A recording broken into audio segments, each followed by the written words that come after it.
NCERT पढ़े या ना पढ़े,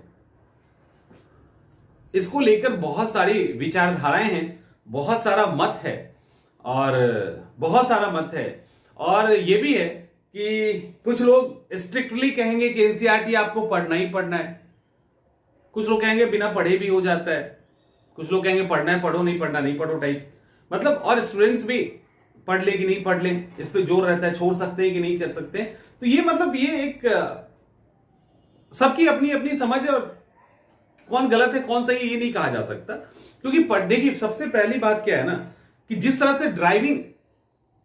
से ड्राइविंग कोई भी ड्राइवर हो, मैंने ड्राइविंग जो है ना एक तरीका है सीखने का, सिखाया जाता है, लेकिन एक बेसिक चीज ही सिखाई जा सकती है, एक बेसिक चीज ही सिखाई जा सकती है। उसके बाद हर ड्राइवर अलग तरीके से गाड़ी चलाता है, मैं अलग तरीके से चलाता हूं, आप अलग से और अलग से, सबके अपने नेचर के अकॉर्डिंग ड्राइविंग होती है।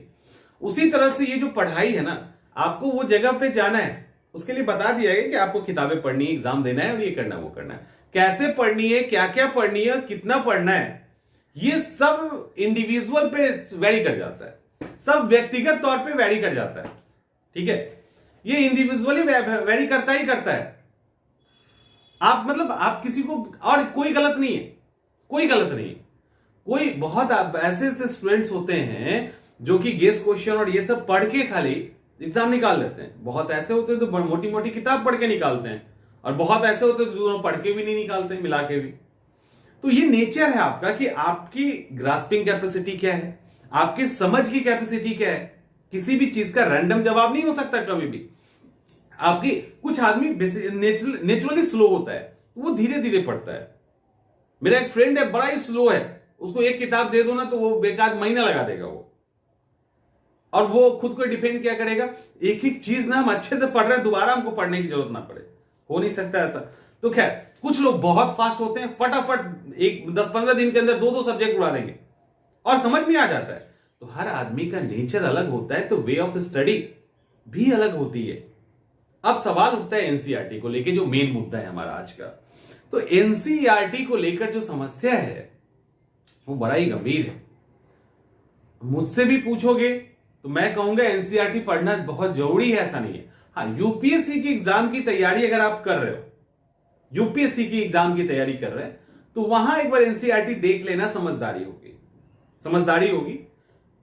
लेकिन पीसीएस या और किसी एग्जाम की तैयारी कर रहे हो तो मेरा जो सजेशन, मेरा जो मानना है वो गलत सही हो सकता है, कोई बड़ी बात नहीं है, उसमें एनसीईआरटी बहुत जरूरी नहीं है। क्योंकि देखो हुआ क्या एक्चुअली, कि जब एनसीईआरटी थी उस समय एकमात्र एनसीईआरटी था। यानी इसको ऐसे कुछ नहीं किया कि जब सचिन तेंदुलकर क्रिकेट खेलते थे तो उस समय माना जाता था कि ये चले तो इंडिया जीती और हारे तो हार गए। अक्सर हाँ ऐसा होता था, अक्सर हाँ, कि सचिन तेंदुलकर हार गया, सब निराश हो गया मामला। लेकिन आज के डेट में क्या है कि 8वां बैट्समैन भी हो सकता है मैच को जिता दे, कुछ भी हो सकता है। चीजें बदल गई ना। पहले 200-250 का स्कोर जो था, सोचो ऐसे 200-250 का जो स्कोर था वो बहुत अधिक हो जाता था, आज 350 का स्कोर कम पड़ गया है। चीजें बदली है ना, सोच बदला है, तरीके बदले हैं, तो वो पुराना ढर्राई थोड़ी ना है। अभी पहले के टाइम में जो सवाल आज आपके लिए जीरो लग रहा है, हलवा लग रहा है, वो सवाल उस समय के लिए स्टैंडर्ड सवाल होता था। जो क्वेश्चन 97-98 उसके टाइम में पूछा जाता था, वो सवाल आज आपको लगता है कि आपके लिए सवाल है? वो नहीं, क्योंकि आपके पास इतने तरह तरह के रिफाइंड स्टडी मटेरियल आ गया है। सुनिए अच्छे से, इतना तरह तरह का रिफाइंड स्टडी मटेरियल है बेसिक कॉन्सेप्ट एंड फैक्ट के साथ, कि उसका तो मतलब ही नहीं रहा उस तरह की चीजों का।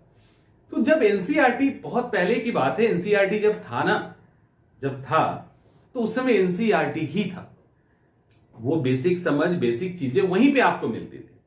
बट अब किताबें ऐसी ऐसी आ गई है, इतनी अच्छी अच्छी किताबें आ गई है जो आपको इतने प्यार से समझाती है, इतने अच्छे से कंटेंट को अरेंज कर दी है उसके अंदर, एनसीईआरटी के कंटेंट को भी उसके अंदर शामिल कर दिया गया है कि अब एनसीईआरटी को आप स्किप कर दोगे ना तो इतनी मुश्किल नहीं है, समझने की बात है। लेकिन कई बार होता है क्या है कि मतलब जो पुराने तरीके से चला रहे एनसीईआरटी, अभी भी पुराने उनसे पढ़ोगे ना आप, जैसे पहले के जो आईएएस आईपीएस जो ऑलरेडी बन चुके हैं 10 साल पहले 15 साल पहले, उनसे पूछिएगा ना अभी हो गया था मेरा कुछ दिन पहले एक डिस्कशन हो गया था एक इसी तरह से, सिलेक्टेड थे हमसे, उन्होंने उनसे कोई किसी ने पूछ दिया, मैं बगल में बैठा हुआ था, उनसे पूछ दिया, उन्होंने बोला कि नाम, बोले कि नहीं नहीं नहीं नहीं एक्चुअली नहीं, सॉरी वो नहीं था, वो इंसिडेंट दूसरा था। हम लोग बैठ के गप्पे मार रहे थे, वो दूसरा था कहानी, ये दूसरा है। हम लोग बैठ के गप्पे मार रहे थे, उन्होंने पूछा कि मैं भी था वहां पे, उनको पता था कि मैं पढ़ा रहा हूँ। उन्होंने कहा कि सर कहा कि मैं तो अभी से ही ना अपने बच्चे की तैयारी करवा रहा हूँ। बोले क्या, कैसे करवा रहे हो? बोले मैंने बोल दिया अभी से एनसीईआरटी पढ़ो। अभी उसका बच्चा चौथा पांचवें में, 4th 5 में, मैंने बोल दिया कि अभी से एनसीईआरटी पढ़ो। एनसीईआरटी के बिना तो हो ही नहीं सकता यार। हमने बोला किसने कह दिया आपको नहीं हो सकता है? बोला नहीं हमारे जमाने में कहा बिना एनसीईआरटी के कैसे हो सकता है? हम बोले आपका जमाना था, आज नहीं है वो जमाना। और अभी 5 साल के बच्चे को कहे टॉर्चर, चौथा पांचवा के बच्चे को क्यों टॉर्चर कर रहे हो अभी बेचारे को? अभी उसको कुछ दिन जी लेने दो यार, पहले से आईएएस का पोस्ट तो ऐसे ही लोगों को मार देता है, तो अभी क्यों उसको एक टारगेट दे रहे हो आप? उसको चैन से पहले इंटर मैट्रिक करने दीजिए, थोड़ा थोड़ा नरीस करते चलिए, इतना प्रेशर देने की क्या जरूरत है? और दूसरी बात रही एनसीईआरटी की, तो जरूरी नहीं है यार बिना एनसीईआरटी के एग्जाम निकाला जा सकता है। ऐसे सैकड़ों स्टूडेंट है जो बिना एनसीईआरटी पढ़े भी निकाले, आज नहीं पहले भी निकालते थे। और अब वो बात नहीं रही, आप पुराना जो ढर्रा 10 साल वाला, आप एक बात बताओ मुझे, 10 साल वाला ढर्रा अभी 2021 और 22 में हम इंपोज करेंगे, काम चलेगा? नहीं चलेगा। लिखने का आंसर राइटिंग पैटर्न बदल चुका है, सब कुछ बदल गया है, सब T20 वाला गेम चल रहा है।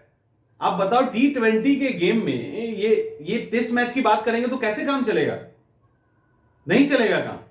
तो अभी जिनको भी लगता है कि एनसीईआरटी स्किप करके आप बेहतर किताब, एक अच्छे स्टैंडर्ड बुक्स और बेहतर समझ के साथ आप पढ़ सकते हो, तो आप कर सकते हो।